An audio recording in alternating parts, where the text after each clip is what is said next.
জেলখানায় জেলখানার নির্যাতনের ইতিহাস বললে তখন তারা থানা থেকে লোক নিয়ে আসছে যে আমার মাদ্রাসার মধ্যে আমি নাকি মাজারে মাজারে যাই, মাজারে মাজারে থাকি, ঢোল ডাগর বাজাই, এই সমস্ত। তারা থানায় গিয়ে কমপ্লেন করছে যে আমি সপ্তাহে 2 দিন নাকি ইসরায়েল চলে যাই টাকা আনার জন্য। তো এই দেখেন, তো ওনারা এতটা মিথ্যাচার করেছে, এত মিথ্যা আমি আমার জীবনে শুনি নাই। আমারে তারা আসামি দিয়ে দিছে, অথচ সেদিন আলীকদমে আমরা একটা মাদ্রাসা ভিজিটে গিয়েছি, সে সময় আমার লাইভ প্রোগ্রামও আছে। অথচ তারা সেই মিথ্যা মামলায় আমার নাম জড়িয়ে দিয়ে আমাকে তারা 2 মাস 3 দিন 63 দিন আমাকে তারা জেলখানায় নিয়েছে। দুঃখজনকভাবে বলতে হচ্ছে আজকে আমাকে, সব সময় এমন ছিল যেটা একজন মুসলমান কোনো কাফেরের সাথে এমন আচরণ করাও মুহাম্মদুর রাসূলুল্লাহ সাল্লাল্লাহু আলাইহি ওয়াসাল্লাম শিখান নাই। আমরা আজ পর্যন্ত কোনো ভুল করিনি, কেউ আমাদের কোনো ভুল প্রমাণ করতে পারবে না। অর্থাৎ এমন কোনো বক্তব্য দেইনি, এমন কোনো কাজ করিনি যেটা শরীয়ত সম্মত নয়। তারপরেও আমি বলছি, যদি মৌলানা সাদ সাহেব অথবা কোনো আলেম, কোনো ব্যক্তি, কোনো মুসলমান কোনো দোষ করে, কোনো ভুল করে, তার ভুলের সংশোধনের তরিকাও মুহাম্মদুর রাসূলুল্লাহ সাল্লাল্লাহু আলাইহি ওয়াসাল্লাম থেকেই শিখতে হবে। হুজুর সাল্লাল্লাহু আলাইহি ওয়াসাল্লাম কীভাবে কারো ভুল হয়ে গেলে সংশোধন করেছেন, নানান রকমের বেয়াদবি করেছে, খামাখা মিথ্যা।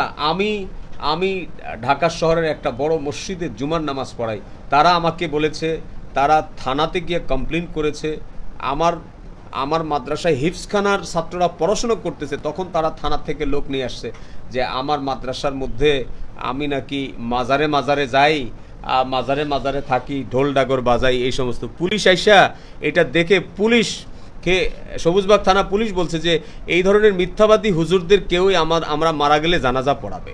এইরকম একটা মিথ্যা কথা কেউ বলতে পারে? ওনারা আইসা দেখছে সব ছাত্ররা হেফজখানা, তখন 150 ছাত্র হেফজখানা ভরা, তারা কোরআন তেলাওয়াত করতেছে। সেই টাইমে আসছে ফজরের নামাজের পরে, বলে এইখানে মানে এরকম মিথ্যাচার। আমি তখন সারা বাংলাদেশে বিভিন্ন জায়গায় সফর থাকে, কোনো সফর একাধিক সফর থাকার কারণে দেখা যাচ্ছে প্লেনে যশোর চলে গেছি, প্লেনে সৈয়দপুর গেছি। তারা থানায় গিয়ে কমপ্লেন করছে যে আমি সপ্তাহে 2 দিন নাকি ইসরায়েল চলে যাই টাকা আনার জন্য। আমাকে তারা থানায় খবর নিয়ে ওসি সাহেব নিয়ে গেছে। ওসি সাহেব বলে যে আপনার ব্যাপারে এই কমপ্লেন, বলে যে ভাই আপনি দেখেন, আপনি পাসপোর্টটা দেখেন, আমার পাসপোর্টে কোন কোন দেশের ভিসা আছে। আরে এটার নাম কি বলে, ডোমেস্টিক নিজের দেশের মধ্যে যে এয়ারপোর্টে আমাদের চলাচল, বিমান চলাচলের ব্যবস্থা, সেখান থেকে কি ইন্টারন্যাশনাল ফ্লাইটে ওঠা যায়? ইন্টারন্যাশনাল ফ্লাইটে সেখান থেকে কি ওঠা যায়? যশোরের বিমানে করে কি ইসরায়েল যাওয়া যায়? সৈয়দপুরের বিমানে করে কি ইসরায়েল যাওয়া যায়? এগুলো পুলিশ তখন তাদেরকে বলছে যে আপনাদের মাথায় এতটুকু ঢোকে না, এই লোকটা যশোর যায়, এর বাইরে যশোরের টিকিট আছে আমার কাছে, সৈয়দপুরের টিকিট আছে। তো এই দেখেন, তো ওনারা এতটা মিথ্যাচার করেছে, এত মিথ্যা আমি আমার জীবনে শুনি নাই। সেখান থেকে কুসুমবাগ থেকে এসেছি মদিনাবাগ থেকে এসেছি মুগদা বা বড় মসজিদ, মুগদা হাসপাতালের সামনে থেকে এসেছি কি নাম, মুগদা বড় মসজিদে। মানে এই যে লাস্ট দেখেন 2টা গ্যাঞ্জাম হলো গত বছর 2টা গ্যাঞ্জাম হলো। একটা হলো টঙ্গীতে মারামারি নিয়ে, টঙ্গীতে গাড়ি চাপার মামলা। আপনারা দেখেন, আমি তো অনলাইনে থাকতাম, আপনারা সবাই দেখেছেন। যেদিন গাড়ি চাপার ঘটনা ঘটে সেদিন আমি, এটার নাম হলো বান্দরবন আলীকদম মার্কাজে আমি জোহরের বয়ানও আমি করেছি। আর সেটা ঘটনা ঘটেছে 11টার সময়। আমরা জোহরের নামাজের বয়ানের পরে খানা খাইতে বসে দেখি মোবাইল ভরা এই ঘটনা, আমাদের হাজী বশির সাহেবকে রক্তাক্ত করছে, ওরাই রক্তাক্ত করছে, আবার ওরা মামলা করছে, সেখানে আমারে তারা আসামি দিয়ে দিছে। অথচ সেদিন আলীকদমে আমরা একটা মাদ্রাসা ভিজিটে গিয়েছি, সে সময় আমার লাইভ প্রোগ্রামও আছে। অথচ তারা আমাকে সেখানের সেই মামলায়, আমি সেদিন বান্দরবনে, সেই মামলায় তারা আমার আসামি দিয়ে রাখছে। 17 নভেম্বর যে টঙ্গীতে মারামারি হলো, এই যে লাস্ট 2-3 জন মানুষ মার্ডার হলো, তা 15, 16, 17, 18 এই কয়দিনই আমি শরীয়তপুরে ছিলাম। শরীয়তপুরে আমার 28 ডিসেম্বর মাসের 28 তারিখে শরীয়তপুর মাদ্রাসায় মাহফিল ছিল। ওই মাহফিলের প্রস্তুতিমূলক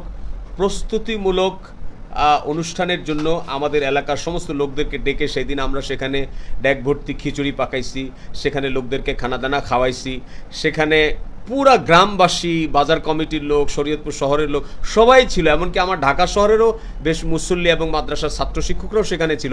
আমি সেখানে ছিলাম 17 তারিখ রাতেও আমি সেখানে ছিলাম, 18 তারিখ দুপুর পর্যন্ত আমি সেখানেই ছিলাম। তো 17 তারিখ দিবাগত রাত্রে টঙ্গীতে ঘটনা ঘটছে, যেখানে আমি আমার মাদ্রাসার লোকজন সহ তখন শরীয়তপুর অবস্থান করেছি, অথচ তারা সেই মিথ্যা মামলায় আমার নাম জড়িয়ে দিয়ে আমাকে তারা 2 মাস 3 দিন 63 দিন আমাকে তারা জেলখানায় নিয়েছে। যে লোকটা, আমি এতটা অসুস্থ যে আমাকে বিছানা থেকে ধরে উঠাইতে হয়, ধরে শোয়াইতে হয় এমন অবস্থা, ডায়াবেটিস আরও অন্যান্য রোগের কারণে আমার মেরুদণ্ডের হাড় ভেঙে গেছে, আমার ইলেকট্রোলাইট সিস্টেম লস হয়ে আমি পড়ে গিয়ে আমার মেরুদণ্ডের হাড় 3 টুকরা হয়ে গেছে।